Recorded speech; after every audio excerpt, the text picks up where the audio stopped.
Repeat after me. We are the true contenders. We are the only ones competing. We survive the vote. We win the $1 million prize. Our job is to win the game of Survivor and then earn you bragging rights for future seasons. Everything that happens here is intended to make all of us better at finding the true contenders. Capiche? Ladies and gents, my name is Peridiam. That is the oath of the contenders, and let's talk about Survivor, Island of the Idols, about time. Specifically, who is the SOUL survivor of season 39? 39 days, 20 people, 1 survivor. I gotta do something decently dope. Welcome to Fiji. I want to be the sole survivor. Like, I want to be the SOUL survivor. It's just dope.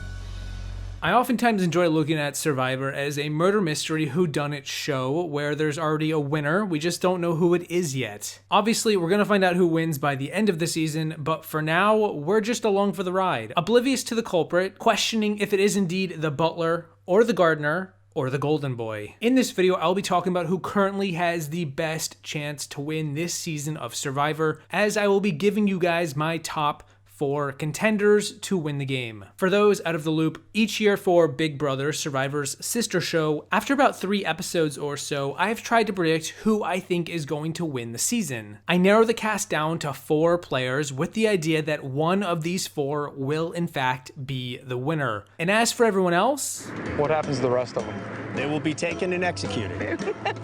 Now, I'm not saying that these 4 will be the final 4, just that out of everyone in the cast, these are the players who I think are most likely going to win. I will say I've done pretty well for Big Brother, but I've only recently tried this video series for Survivor, starting last year with Edge of Extinction, where I put a lot of money down on Gavin, Eric, Rick, and Aubrey, and then Aubrey and Rick were promptly voted out in the next 2 episodes. Of course. Also, the eventual winner was already voted out at that point. Who'da thunk? But that was then, this is now, Island of the Idols. What do I think of the twist? I think it's okay. It's a little weird, but also kind of amusing. I'd take it over Ghost Island. I think we also have a pretty strong cast of players and characters, and I found it rather difficult to narrow down to the 4 contenders, at least after everything we've seen thus far. So I guess kudos to the editors for making it somewhat unpredictable through the early weeks. That said, my first contender for the win is not very unpredictable. And my strategy was to connect with people in one-on-one conversations and get to know who they truly are. You got married when you're 26? Yeah.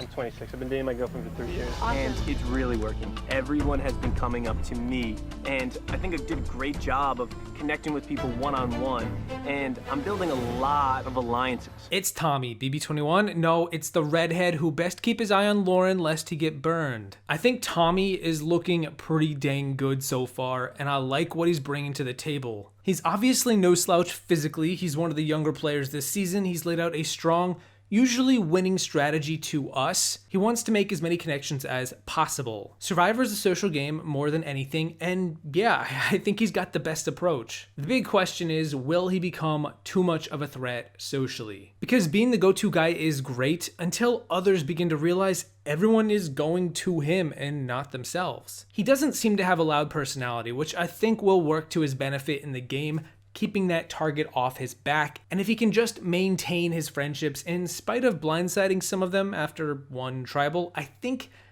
he'll do pretty well. Maybe even well enough to take home the $1 million check. As a 4th grade teacher, my job is to make sure everyone feels comfortable around me. In this game, I'm doing the same thing. My favorite teacher of all time was my 4th grade teacher. Really, mine too. Being a teacher brings a lot of useful skills along with it. You gotta be patient, you gotta listen, you gotta know how to speak to all kinds of people in a manner that they will understand you. Ultimately, I like Tommy's chances. I don't think he's a very risky pick, but I do think he's a good pick and would make for a very solid winner. And speaking of the young ones running the show, the next true contender is Tommy's partner in crime, Jack, BB21. No, wait, again, the surfer bro archetype with a fun-loving personality who's just trying to make the most of his experience while on the island. Every season, I try to look for a strong duo pairing out of the gate, and this season, I think it's going to be Jack and Tommy. Last season, I thought it could have been like Eric and Gavin, even though neither won. Gavin was set up pretty well to start with this newfound friendship. This time around,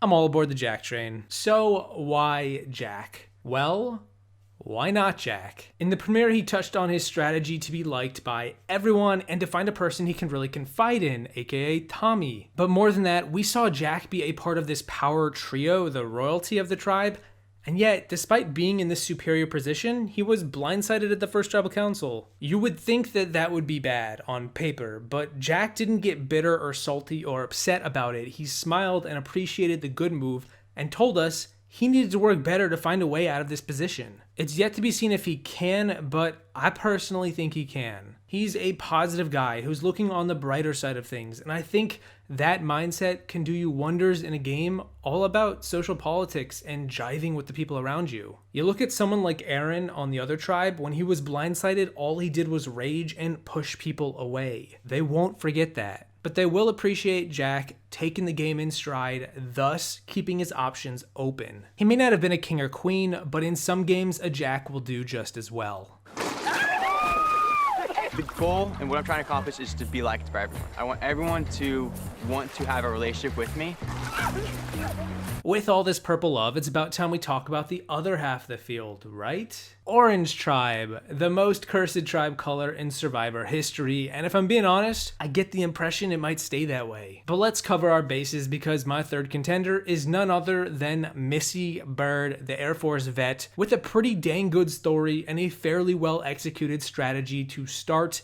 I feel pretty good about Missy. She's shown herself to be a rather complex personality in the cast, very strategic but also socially capable, and obviously physically fit. She's kind of a triple threat. My biggest fear is that she is going to be that strong female player who gets picked off in the pre-merge due to like a bad swap. We've seen that a lot as of late. Just about like every season of the past 7 has had someone in her spot take an early hit. I even have a whole video dedicated to strong female pre-merge players who could use a second chance. Missy, don't be in that video. But her female alliance could set herself up to make the merge and then some.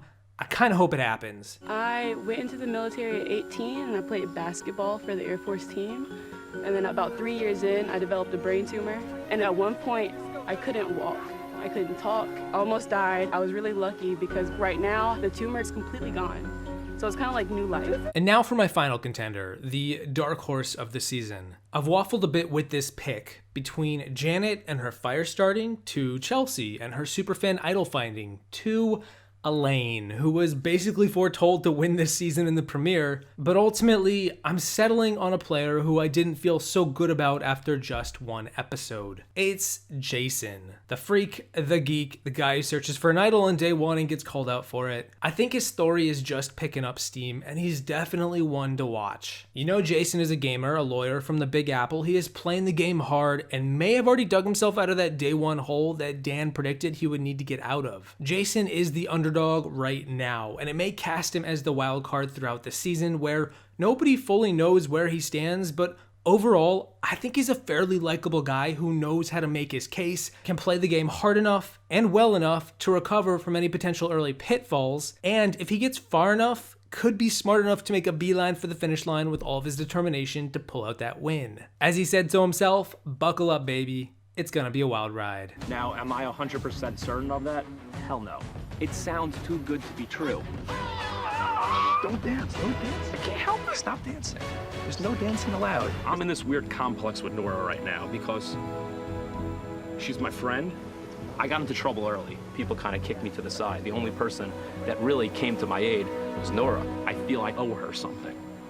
I really do. But those are my top 4. Tommy, Jack, Missy, and Jason. The true contenders, maybe with air quotes, for the Survivor Island of the Idols crown. So the big question is, will they win? Well, there's no edge of extinction this time to blindside all of us, so maybe? Who do you guys think are the top 4 contenders to win this season? Actually, I asked you guys over the past weekend to tell me who your top 4 picks to win are, and I have the results. With over 1,400 votes cast over the past 48 hours or so, the audience's top 4 picks are, in order, Tommy, Missy, Chelsea, and Kellee. A lot of E's in there. I'll post the full results in the description down below. Feel free to check it out. But that is going to be it. Either way, no matter what you say, my name is still Peridiam. Thank you guys for watching. I hope you enjoyed this video. Don't forget to make your picks right before the finale so you can take all the credit, and I will see you in the next one. Once like Kellee wins somehow because Boston Rob said not to underestimate her, and now here I am not listening to him whatsoever. Or Dean wins. We try to flush her right away? Overnight. Yeah. So then we just split the vote. Everyone else is here. Huh? Huh?